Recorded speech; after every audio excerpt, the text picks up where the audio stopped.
Welcome to NSP Plus TV, Cambodia's voice to the world. I'm Port Norn, here to bring you clear, simple, and trustworthy reporting. And I'm Nisa. Today, we look at a topic that touches our culture, our economy, and our dignity. How global brands use Khmer patterns and symbols, sometimes without credit or fair pay. Let's begin. Opening hook. When Khmer designs end up on a runway or a storefront, who benefits and who loses? That question matters for heritage, livelihoods, and how the world sees Cambodia. Section 1. What happened, why it matters.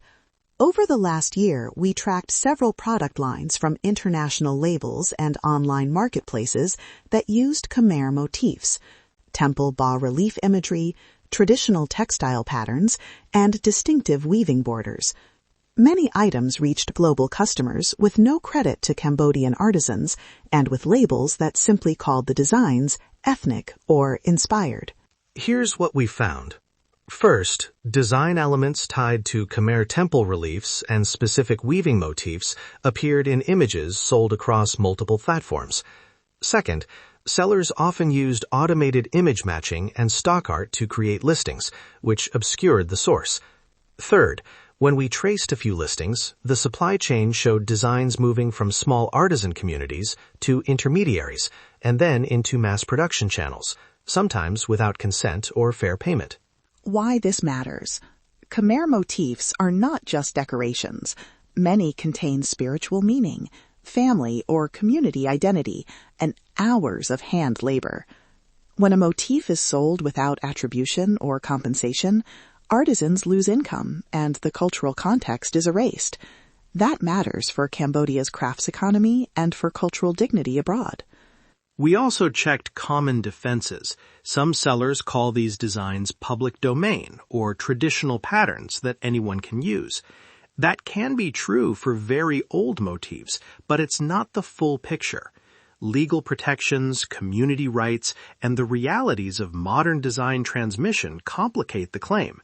Saying a pattern is traditional is not the same as saying it can be taken without acknowledgement or fair compensation. Section 2. The broader context and quick updates. First, technology. Image search and e-commerce algorithms make copying faster. A single product image can spawn dozens of listings in hours. Second, community impact.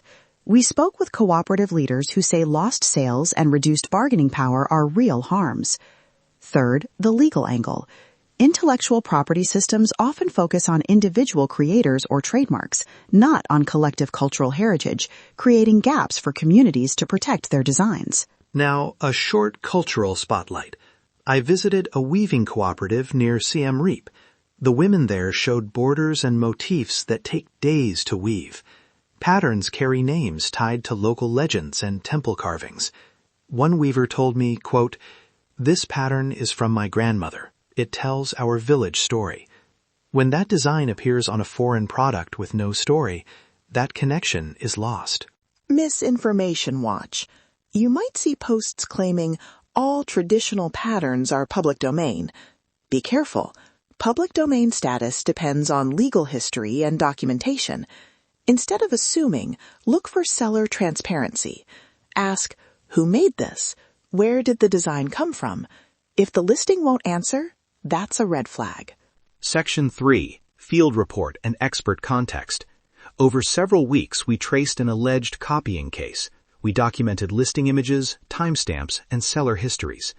A motif used in a foreign brand's accessory matched a cooperative sample photo uploaded months earlier to a small trade site. The pattern then appeared on multiple retail listings. We contacted the brand at Marketplace. Responses varied. Some sellers removed listings after our inquiry. Others said they sourced from a third party and could not verify origin. We also spoke with experts by phone. Their advice is practical. Communities can use documentation, cooperative trademarks, collaborative agreements, and clear licensing language. Platforms can require source verification for cultural designs. Buyers can demand transparency. All three, communities, platforms, and consumers, have roles to play. What ethical collaboration looks like: a fair contract, clear attribution on the product page, a portion of profits returned to the artisan community, and joint branding that preserves the story and identity of the design.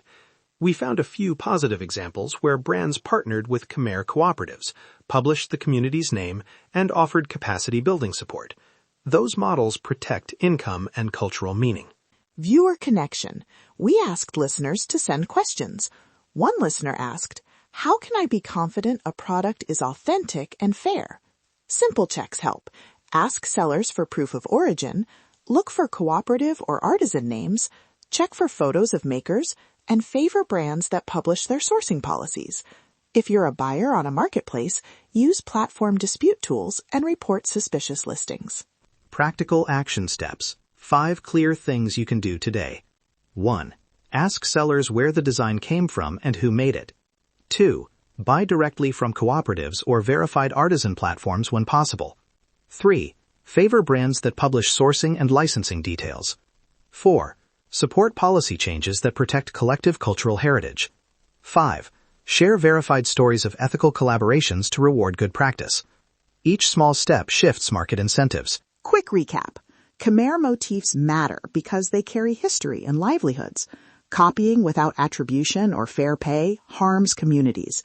Technology and marketplace structures make copying easier, but documentation, ethical contracts, and consumer pressure create solutions. You can help by choosing where and how you buy. Key takeaways: protect cultural context, demand transparency, and support cooperative-led models. NSP Plus TV will publish resources for listeners, links to verified cooperatives, a short checklist for buyers, and a guide to reporting suspicious listings. The facts are clear. The evidence is undeniable. Stand with Cambodia. Call to action. If you found today's episode useful, please subscribe to NSP Plus TV. Share this episode with friends who care about heritage and ethical fashion. If you spot a questionable listing or want to suggest a story, email us or send a message through our social channels. Your attention matters. We're here every day to bring you clear, simple news and to share stories that highlight Cambodia's culture, progress, and place in the world. We'll see you in the next episode. Thank you for listening. The facts are clear. The evidence is undeniable. Stand with Cambodia.